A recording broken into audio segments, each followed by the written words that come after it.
Hi, welcome back to my channel. Good day from Arab Emirates. It's your girl UD in the house. Yes. I'm back again with another video. Alright, guys. Today we are going to be talking about how I survived in less than 1 month in United Arab Emirates, starting from the scratch. How I survived it, despite the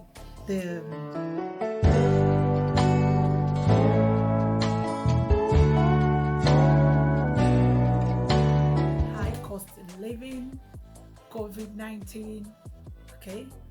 And we all know that cost of living in United Arab Emirates nowadays, as in, is not a child's play. Now, I was able to survive it in less than 1 month and become a landlady. Yes. I actually fought with all my strength. Then it was COVID-19 time. And my husband was an agent, and agent in various fields. He makes paper for people that is coming from Nigeria. He gets people work also here. Okay, so the agent is a compound role, and we all know that during the COVID-19, there wasn't any traveling from Nigeria. Yes, you can travel to some countries at an extent. Some countries allows people to travel, but it all started from Nigeria being restricted from the United Arab Emirates. So there wasn't anybody entering. There wasn't people trooping in. So it was so choking. It was so bad. And now I'm going to tell you, and I'm going to share with you guys how we were able to survive this, because it wasn't his own side already is dry with what I just explained to you. So I have to carry on. I have to stand up for it. So we decided we come together to decide we should start off from somewhere, because if you're waiting to get a job that time, some people that is even working in industrial areas were restricted also because of this COVID-19. It was terrible, and they have to sack some people. They have to start paying some people. Everywhere was just standstill, jam-packed. Him himself, he doesn't have work at a particular time I'm talking about. So I wake up one morning, I decide to ask my husband, are you gonna assist me? I have a lot of things on mind for us to do. Maybe it can help. One of it is cooking. I thought of it. The second is, where do you sell it when you cook? It's not about cooking.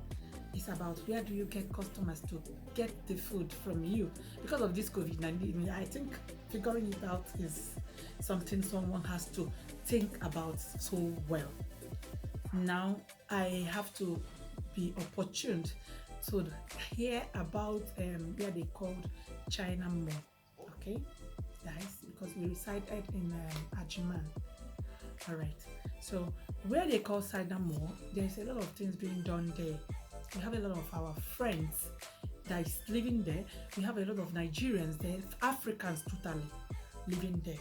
And I figured it out, that is a very good starting point, because whatever you bring to that place, I tell you, this is African building totally. So whatever you bring forth to that place at that particular time, I think with the restriction of going about up and down, with everything, they are going to consume it there, because there's nothing they can do than eating. Even though they don't have work, they must have to eat. That is it. So I figured it out, and I told my husband to please help me. Let us start from somewhere. Let me start cooking. Okay. When you talk about cooking, a lot of people are cooking already there, and a lot of people come with their stuffs, and they are known already. So we just entered the country. That's what I'm telling you. We are starting from the scratch now. I decided to do it this way. Something anybody doesn't provide easily, and it goes very well. I thought of my beans pudding. Guys, it's not funny, but it really helped me. Yes, I make a lot of money out of it. Wherever you are, which country ever you are, if you can do this, it's gonna help you a lot. Okay? Yes, you put on an strength on it. You concentrate. You make sure you how do I put it? You make sure you don't bother yourself about the suffering. Yes, you suffer on it, yes, but it's worth it. So I do this every morning. 5 o'clock I have to wake up, and thank goodness my husband is a very supportive one. So I wake very early, around 5 in the morning. I get my beans cleaned, sieved. You all know how they do beans pudding. It's not an easy work. And to talk of, you do it every morning, every 5 o'clock in the morning. And then it was so cold in United Arab Emirates that nobody wants to step out of the bed around such an hour. So what I do is every night I gather everything I will be using for the moi moi. I gather the plates, the everything, get it ready, waiting for me. Then I soak it immediately in the morning. Uh, Remove the chaff. I was able to know how to remove the chaff. The last time I was in India, I did this also. So that's why it was so simple and easy for me to invent. Okay. Now I wash the beans very well. I blend it. At the blending it, I gather everything I'm using immediately because it's already prepared and waiting for me. Then my husband is going to help me to fix it on the plates while I cook it. I cook like two when I'm cooking, I'm aiming something. I'm aiming something. Okay. I always aim something when I'm cooking it. So what I do is when I'm cooking it, I I have in mind to have like 100 plates. Okay, to have in mind about 100 plates because I sell them 5 dirham. Okay, at the end of the day, if you sell it 5 dirham, you know how much is going to come out of it, and you spend less to gather those things you used to cook it. Did you see now? So I am looking at my profit, that even if I did not get a profit from it, I must have to get like um far from what I used to make the moi moi. If I remove my expense, I am supposed to get double of what I used to make it. Okay, now I get like 2 pots. I cook like 50 here, 50 here. Okay, I make sure that I finish, even if it's 1 pot in the morning. Immediately I take it to the African building. I go around, even room to room, you know, that particular hour around 10, 11, 12 that they used to wake up. You know, everybody will like to, you know how it is in Nigeria, you would like to eat something good, you know, from startup, for maybe you use it as appetizer or something. So I started surviving with this. I figured it out that it's still not enough. I added in the evening, I cook egg. Yes, I cook like 10 pieces of egg. It's one dirham. Yes, you buy your egg like 9 dirham. Okay, then you buy your, but now I think egg is very costly now, around 14 dirham or that. But then I get my egg around 9 dirhams. So when I get my 2 crates of eggs, I make sure I finished all of them that day. And it's a very simple something that people used to buy so easily that they didn't calculate it much. And you know, coins is a very big money here. You have to value so much. I value coins like no one else. Okay, now if I get these 2 crates, you know, it's always 30 in each crate, so it's gonna get me 60 at each. Okay, at the end of the day, I'm having 50 dirhams on me. 50 dirhams on me from that egg, and it goes like magic. So I added it in the evening, and I added again gizzard. We all knows that gizzard, a pack of gizzard was then 3 gram 50 face. Now it's 4 gram and 4 gram 50 face thereabout. But then it was 3 gram 50 face. So I have a particular place I buy my things. They give me bonus. They sometimes give me some bonus. So I happens to get it 3 grams. All right. So if I gather like 6 of it, I make sure I finish the 6 of it. And in each one, in each pack, I get like a 50-gram stick. Okay, each stick has only four pieces of 4 pieces of, according to the size. If it's small size, I get 4 pieces of a gizzard in each stick. If it's big size, I get 3 pieces of it in each stick. And each of every one of the sticks have something this appetizing, like green pepper, tomatoes, small things that I used to garnish it so that it will make it big, and also sweet onions. So I started doing it that way. I added it in the evening also. Okay, before I comes back, before I cook it, I have to get it ready. Once I'm back from selling the mai in the morning, I get the gizzard ready, soaked in the appetizing and all that, so that it will be more sweet and more okay to sell, So if I'm done in the morning with the mai, I just come back and get these ones ready. In the evening, once it's 6 o'clock, I start frying my gizzard, cooking my gizzard, frying it, put it on the stick. My husband helps me also to fix it on the stick immediately, so that we will be fast. I will still use a white bucket. I used to buy a white bucket. The white bucket, I have 2. One is for the egg, just like in Nigeria, so I hook it there. One in the this one, I cover it. I'm done with that one. I know my what I'm aiming in that particular bucket is 50 grams. So this one, I gather it like the packs. If I just think of it, if I'm getting in one pack of gizzard an amount of, let's assume I get an amount of 40 dirhams in this one pack, the other pack 40 dirhams, the other pack 40 dirhams. In the 6 pack of it, you know how much I'm coming out with. All right, so but people will see that just a simple something. How much do I sell it? 5 dirhams each stick. Okay, and I'll just put it in a transparent bucket also, cover it, get some chicken sometimes if I want. I get some chicken also, season it, cook it, and fry it. Also put it in a stew and make it so delicious to eat. Add it in the bucket, okay? Take all of them, at the end of the day, each and every day, ask my husband. He knows that, wow, with all these little things I'm doing, he couldn't believe it that I can save that much to become a landlady in just a month. Yes, every day by day, I make sure I save nothing less than 300, despite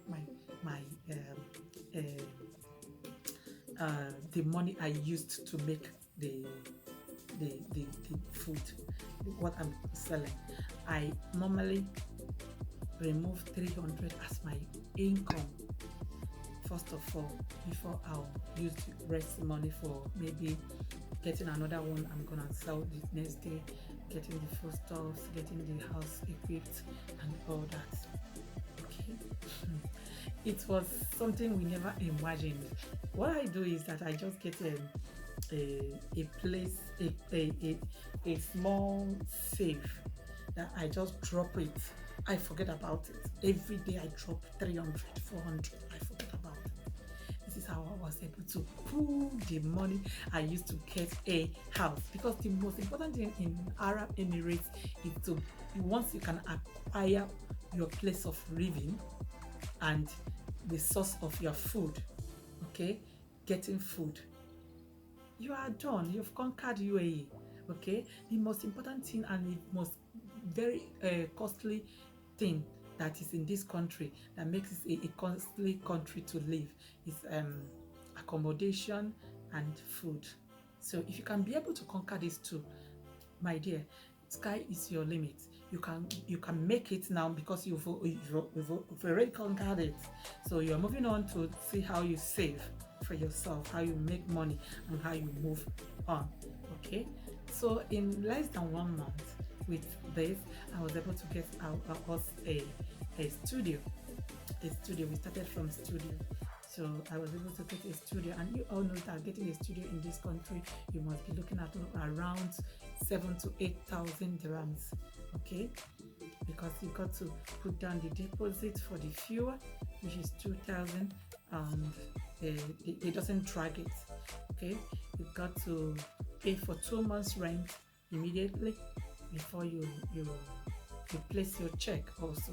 So if you happen that you don't have a check, like then we doesn't have a check. I told you we started from a scratch. We are just starting. We just came back from Nigeria. Okay, we went for our honeymoon. I'm going to talk about it in the next video, and I'm going to compare the countries that I've been, because I've been like 18 countries and I survived in it. So I am going to tell you the difference, why I prefer Dubai as a starting point if you want to go to any country to live, if you're talking about relocation. Okay, so this is how you survived it, and this is how I was able to become a landlady under a month, and I made it. And before we know it, everything was like unfolding, because even before the COVID-19, the Nigerian was restricted from entering United Arab Emirates, okay, due to some problems they have with the government, and they were dragging something particularly. So when the border was open for people in that COVID-19 time, United Arab Emirates did not allow Nigeria to come in. So other countries were moving, but Nigeria is stopped. So nothing comes from Nigeria, nothing was moving. So as before we are able to do this, before I was able to become a landlady, everything was unfolding, opening small. At the end of the day, we were able to start bringing people from Nigeria again. So my husband's work as an agent started all over again. That was when he happens to help me to get some Nigerian foodstuffs from Nigeria. So we were able to import things from Nigeria, African foodstuffs. Okay, yes, I started selling that again. I added it to what I'm doing, and boom, I added food also, because we have a house already. Because how they do it in this country, you can sell from home. Yeah, you do most of the things from home because you can't pay the tax. You can't come out to open the tax alone is going to get you inside. And if you doesn't have a paper at that time, you can't do nothing. And that particular time, they doesn't give paper. Yes, it was after they have to do overstay removal. I was part of the people that was favored during the COVID-19, that the visa waiver was enabled to be favored. Okay, they have to remove my visa waiver, but my husband, his own doesn't come before he have to get his family visa, so I have to enter under him. Before my process was able to be done, the visa waiver was up and it favored me. That was why and how we are able to acquire 2 years ID under the circumstances also. Okay, guys, with this little story of mine, if you are planning to relocate to United Arab Emirates with what you're hearing, then you can't make it. The cost of living, it depends on what you want and your perseverance, persistence.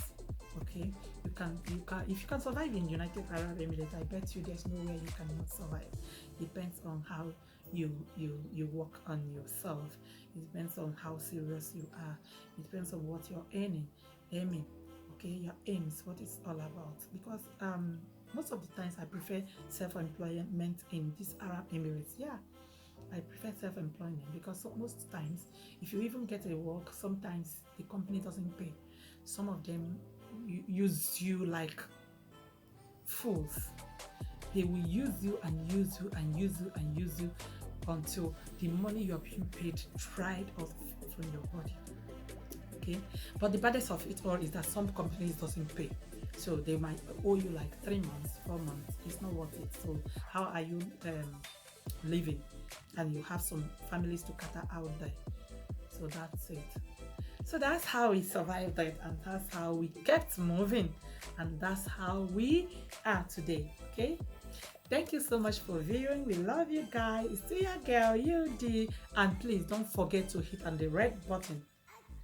Subscribe and you will see when I drop the next video. We love you guys. Peace.